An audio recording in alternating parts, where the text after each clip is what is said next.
Speaker of the National Assembly, Raphael Trotman, at the close of a two-day seminar for parliamentarians on bridge building, said he had no doubt that the inter-party parliamentary talks would resume in the not-too-distant future.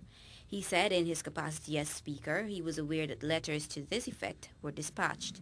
I've seen the government saying that the talks should resume. I'm aware that Mr. Shearer has written a letter to the parties signaling that fact. The President was or perhaps still is abroad. I'm not too sure if he's back. But I know that Mr. Shearer has written that letter.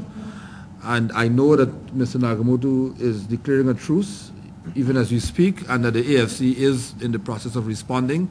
I dare say that the APNU is as well. APNU's Dr. George Norton had indicated that the partnership is always open to talks in good faith, while the AFC's Moses Nagamootoo says talks would serve to hammer out some issues.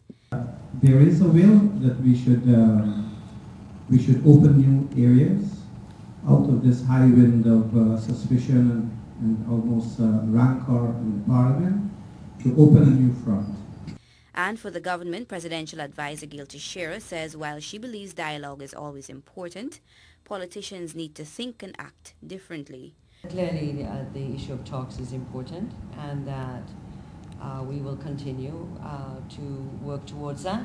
I think that this is an opportunity for Guyana in these uncharted waters, that maybe some of the things, the standard way of doing things may not work, but it is a process. It is not going to happen overnight. I think the main issue, are we willing to explore, to find something, the way in which this could work for the Parliament, for the country, obviously for the government.